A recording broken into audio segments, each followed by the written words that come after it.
David Brooks is a Jewish Christian. He writes in the New York Times. If you want to investigate somebody who does really well integrating their faith in the public square, like in our secular world, David Brooks does such a great job. In his book, The Road to Character, what Brooks does is he differentiates two different types of virtues: resume virtues versus funeral virtues or eulogy virtues. And what Brooks says is simply, the resume virtues come easy to us in our culture. It's the accomplishment of a degree, it's another designation, it's a promotion. It's the things you put on your resume. And we would say, good, those are good things, pursue those things. But Brooks says it's different than your eulogy virtues. Because you've never heard at a eulogy the designation, the job promotions, the amount of money, the GPA of somebody's degree. You've never heard that. But what you have heard on eulogies is, this person was kind. This person spent time with me. This person showed up when my life fell apart. This person was an encourager. This person loved people sincerely. And unfortunately, according to Brooks, is that those virtues don't show up on a resume, but they should. Because at the end of the day, what you want is you want a better eulogy virtue than you want resume virtues. You do. Everybody does. And yet, left to yourself, left to myself, we will pursue resume virtues over eulogy virtues to our peril. So the question is, how do you cultivate eulogy virtues? How does a human being become kind or gracious or loving or have right priorities in their life around relationship? How do you become that person? We want to become that sort of person by accomplishing it ourselves. We want it to be easy. We want it to have a smooth path to become that person. But my friends, the key, and here's what Peter's gonna show us this weekend, is to become a person where at your eulogy and at your funeral, there's a laundry list of virtues. The way that you become that person is not through ease, but actually through suffering. And so what we're gonna see in 1 Peter is Peter gives us a 5-point guide to Christian suffering. And here's what he's going to say. He's going to show us that suffering is not a surprise. Suffering is identification with Christ. Suffering is blessed, it's refinement, and it's possible because of God's character. And if you and I lean into this, my submission to you is that you will become the sort of person that at your funeral, the eulogy will be long and beautiful. Is that the type of life that you want? Let's look at Peter as he does this in 1 Peter chapter 4. Peter is writing this around 62 to 63 AD. People think that this is before the very, very difficult persecution of Nero. Nero is in power. He's the emperor of the Roman Empire, and it's starting to heat up on Christians, not so much physically, but definitely marginalizing them and insulting them. So Peter is writing this to a group of scattered Gentile, non-Jewish Christians who are suffering for their faith, who are being insulted and pointed out and forgotten because of their allegiance to Jesus. And here is his submission in chapter 4 is he says, "Dear friends, do not be surprised at the fiery ordeal." So this idea of fiery ordeal has been talked about before in 1 Peter. And let me show you in chapter 1. So 1 Peter chapter 1, verses 6 and 7, here's what he says. "In all this you greatly rejoice, in your trials," is what he's saying, "though now for a little while you may have had to suffer grief in all kinds of trials." Why? Listen to verse 7. "These have come so that the proven genuineness of your faith, of greater worth than gold, which perishes even though refined by fire." The fiery trial he's referencing here is he's linking back to 1 Peter 1:7, where this fire is a refinement of people, okay? The refiner's fire, which he says may result in praise, glory, and honor when Jesus Christ is revealed. And what he's saying to these people now is, don't be surprised that you're going through this. Why? What Peter's gonna show us is the reason why you shouldn't be surprised is because Jesus also suffered. And if he did, you will. If the one who was truly innocent suffered, was insulted, and was murdered, why do you think you're going to get off scot-free? This is what Peter is saying to these people. Don't be surprised. Why? Because Christianity is of Christ, and he suffered, and so will we. I wanted to differentiate this suffering.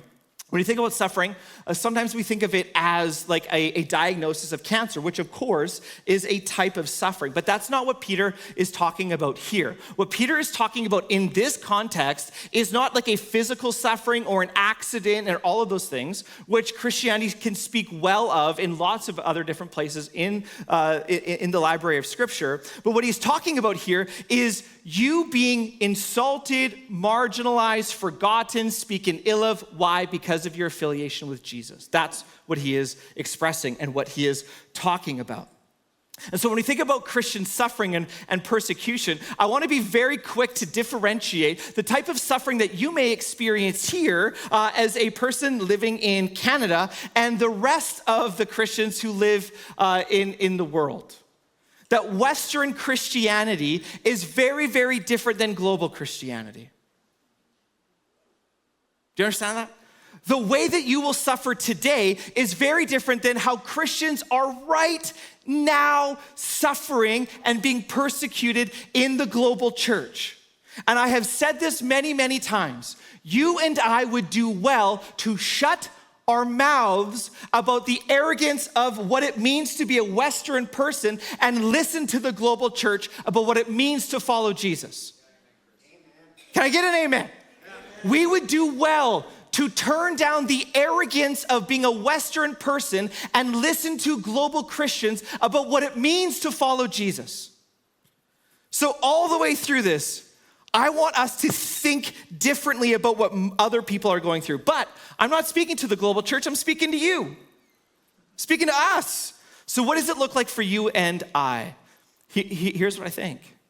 Is for you to follow Jesus in secular Canada today means that you probably will not die for your faith, but what will be most attacked is your reputation. And the question is, what do you love more? What do you love more?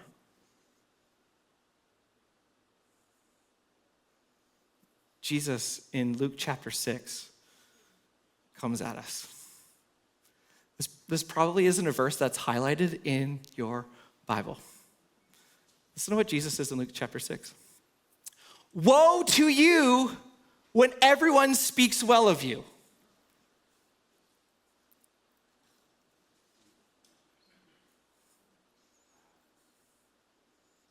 Western church, me. Woe to you when everyone speaks well of you. He presses in. For that is how their ancestors treated the true prophets? No, the false prophets. Why? Because they didn't say anything of worth. Woe to you, fellow Western person, when anybody and everybody around you simply claps at everything that you do. Woe to you. Because here's why. Probably you are living a vanilla, nominal, capitulating to the ideas of our world type discipleship, making zero noise for the kingdom of God. This is what's at stake. Woe to you and me who all the time, we're just trying to clean up so everybody thinks well of us. And Jesus is like, oh, no, that's a bad sign. It's a bad sign. Don't be surprised when this is happening in your life. This is what Peter is saying. When you are vilified, when you are misunderstood, when you take a stand for something and people think you're an idiot, this is following Jesus in this world. That's what Peter's saying. 5-point step on how to suffer as a Christian. This is it. Don't be surprised. The second one is identification with Christ. Suffering is identification with Christ. Verse 13, right afterwards, he says, but rejoice in as much as you participate in the sufferings of Christ, so that you may be overjoyed when his glory is revealed. So not only is it going to happen, don't be surprised, but actually when it happens, rejoice. What? This is the difference that Jesus makes. The difference that Jesus makes is that when you are misunderstood and when you do take a stand and when people think you're weird or strange, it's actually rejoice. Why? Because it shows the genuineness of your allegiance to Christ. Why? Because we rejoice in as much as you what? Participate in the sufferings of Christ. There is not just verbal attestation to allegiance to Jesus, but you actually participate in it. So this was right in the middle of the disaster of the first few weeks of COVID. Do you remember how crazy that was? And nobody had toilet paper, and the world is imploding in on itself, and we had shut down the church, and I still am in a lot of ways a new lead pastor, but man, I was so afraid. And I have a pastor in my life, his name is Brian. I talked to Brian, he's my pastor. And so I was talking to Brian, it was like such a desolate time, the worst days of my leadership career ever. And I remember pouring out my heart to Brian, just being like, I don't like this. I'm getting criticized. I'm criticizing myself. We don't know what's going on. Am I gonna die? Why don't we have toilet paper? There's all of these worries on top of each other. And I just complained to my friend Brian, and I'm like, Brian, I feel like I'm bleeding out. Like death by a million paper cuts. And I'm slowly bleeding out. And I'm crying, sitting on my bed because we couldn't come to the office and all that sort of stuff. And my friend Brian said, Chris, I'm sorry that's hard. But I also know somebody else who bled out too. And could it be that this is actually an opportunity where you can participate in what it means to suffer? Reframed. From, woe is me, why is this happening to me? I don't like hard things. I don't like fiery ordeals. I don't like these things too. Whoa, I get to participate with Christ in his suffering. This is why we rejoice, because it's actually in the fiery trial where you get to know Jesus in ways that you had not experienced him before. Christ has suffered. You can look at 1 Peter chapter 3, verse 18. When it comes to this persecution, isolation, insults, and all of these things, we look to Christ who also suffered. Henry Blocher is a German Baptist theologian, and he wrote a book called Evil and the Cross, really thinking about how do we resolve evil and suffering and all of these sorts of things. And here's what Blocher said about our pathway forward to understand these types of moments. He said, we have no other position than at the foot of the cross. In your marginalization and insults and persecution, we have no other place at the foot of the cross. After we have been there, we are given the answer of the wisdom of God, which incenses the advocates of optimistic theodicies or of tragic philosophies. He says, actually, if you sit at the cross, you get the wisdom of God and the answer from God about why does this happen? Why do bad things happen to good people? Why was Jesus, who was God, murdered? You see the wisdom of God. And what that does is it cancels out these easy, incorrect answers about the problem of evil. He goes on. God's answer is evil turned back upon itself, conquered by the ultimate degree of love and the fulfillment of justice. That it was Jesus who was innocent, who died for the unrighteous, that evil was turned back on God, who was the only person to solve it. Then he says, this answer consoles us and summons us. It allows us to wait for the coming of the crucified conqueror. You'll wipe away the tears from every face soon. How do you get through? What's a 5-point guide for Christian suffering? What Peter's saying is you need to go to the cross because it is there where this starts to make sense. 5-point guide for Christian suffering. Thirdly, suffering is blessed. Not only do we rejoice in these opportunities to participate as Jesus did in suffering, but actually we're blessed. He says, if you are insulted because of the name of Christ, you are blessed. For the Spirit of glory and of God rests on you. Rejoicing, blessing in the midst of fiery ordeals. if you are insulted, here's what I think. If you're following Jesus in our secular world, faithfully, as Christians have for hundreds and hundreds and hundreds of years, there is something,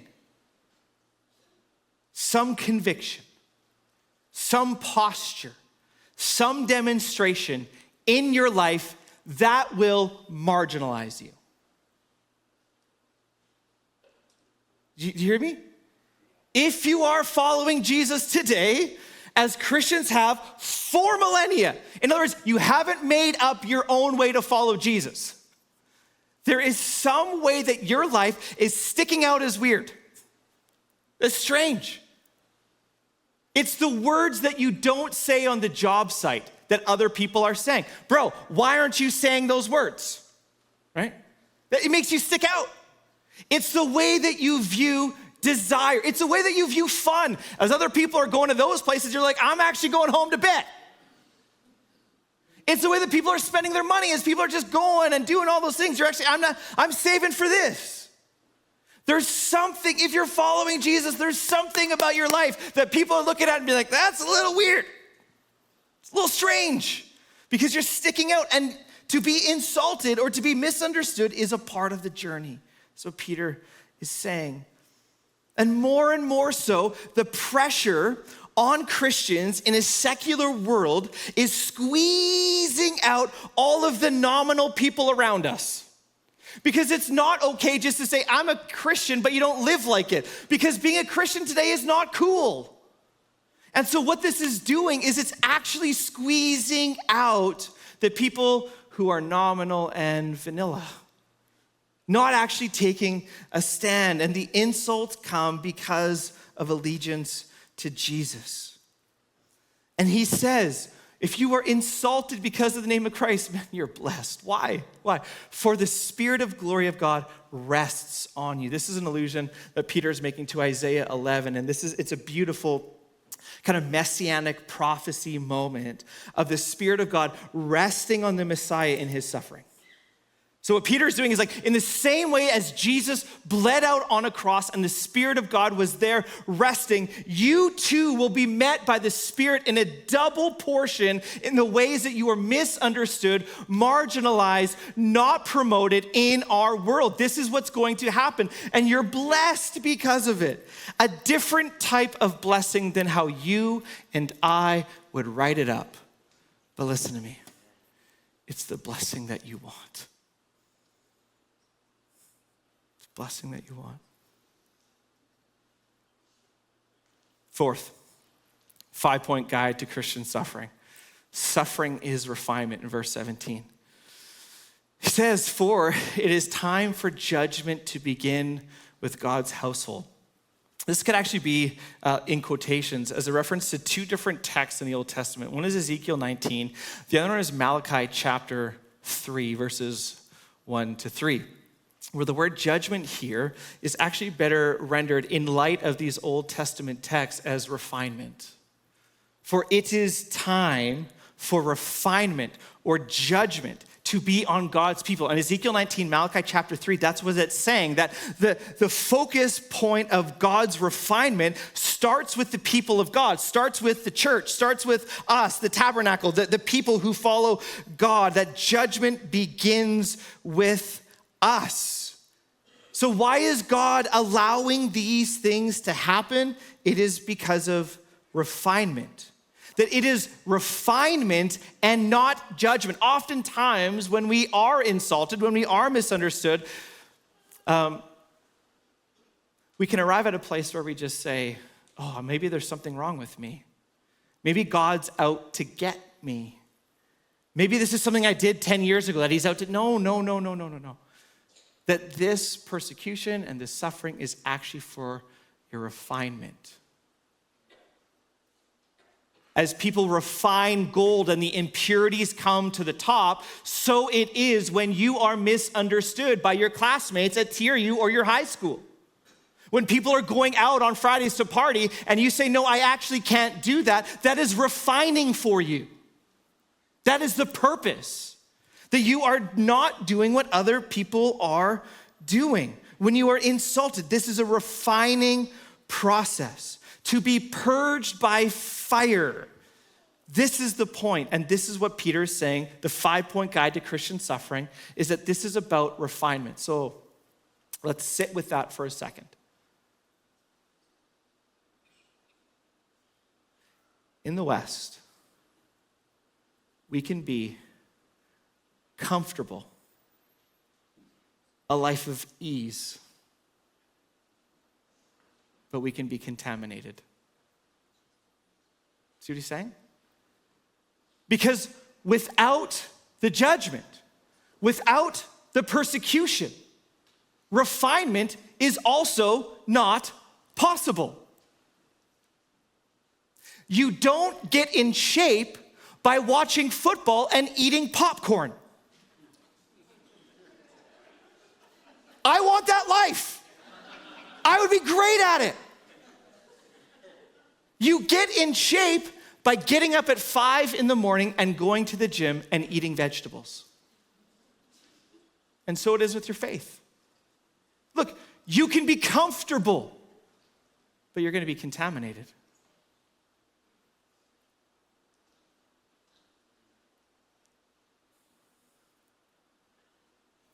And my suggestion is you'll be content with so little of Jesus Christ because you don't need him. So in a very strange way this weekend, I'm asking for our church's corporate prayer life to change.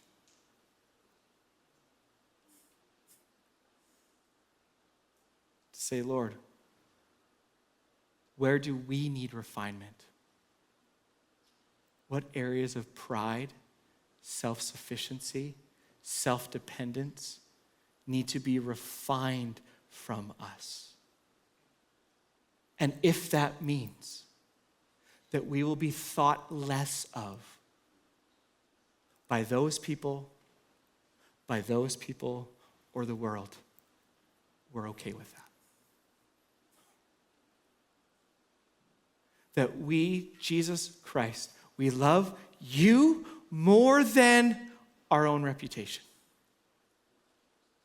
This is the invitation to refinement in the midst of this. Finally, suffering is possible because of God's character, because of who God is. He ends like this. So then, those who suffer according to God's will should commit themselves to who? Their faithful Creator. Their faithful Creator. Listen to me. If you don't love Jesus, you won't do any of this. If you don't love Jesus, you won't do any of this. Why? Because you're going to love your reputation more than you love him. But you should submit yourself. Guys, this is what makes it possible that in the middle of this fiery trial that God is the same yesterday, today, and forevermore. And that he will be faithful to you. And so the question is of trust and dependency in the middle of you not getting that promotion, in the middle of you and your buddies don't like you or think you're weird because of this, that, and the other thing, in the middle of you having to break up with a girlfriend or a boyfriend because they want to do things that you know you cannot do, entrust yourself to God who's faithful. Faithful to you in the midst of your moment. Trust yourself to him. So what? As we think about Peter's submission to us in 1 Peter 4, to suffer with Jesus in the middle of a secular world. I want to tell you a story of somebody who knew what it was really like to be persecuted and suffering. And this is the story of a Cuban named Armando Valladares. Valladares spent 22 years in Fidel Castro's gulag, in his prison. He was in prison not because of his faith at the time, but he spent 22 years from 1960 to 1982. In 1985, he released a book about his experience for 22 years being imprisoned. A part of his writing, he says this: there came a moment when, seeing those young men full of courage depart to die before the firing squad and shout, "Viva Cristo Rey, long live Christ the King." At that fateful instant, I not only understood instantly, as though by a sudden revelation, that Christ was indeed there for me at the moments when I prayed not to be killed, but realized as well that he served to give my life and my death, if it came to that, ethical meaning. Both my life and my death would be dignified by my belief in him. He enters this prison, not a Christian. He sees the people go to their death who died because of their faith, and it changed him. He said he had a faith, but it was kind of like the manners that he was told growing up. But it actually was in the face of his death and in the face of his persecution and suffering where he actually gave his life to Jesus. Later on in that same chapter, here's what Valadares says in his work, Against All Hope, a memoir of life in Castro's Gulag. It says this: "Those cries of the executed patriots, 'Long live Christ the King' and 'Down with communism,' awakened me to a new life as they echoed through the 200-year-old moats of the fortress. The cries became such a potent and stirring symbol that by 1963, the men condemned to death were gagged before being carried down to be shot. The jailers feared those shouts of 'Long live Christ the King.' They could not afford to allow even that last courageous cry from those about to die. That rebellious, defiant gesture at the supreme moment, that show of bravery and integrity by those who were about to die, could easily become a bad example for the soldiers. It might even make them think about what they were doing. Viva Cristo Rey, long live Christ the King." This whole conversation is about identification. Who and what do you identify with?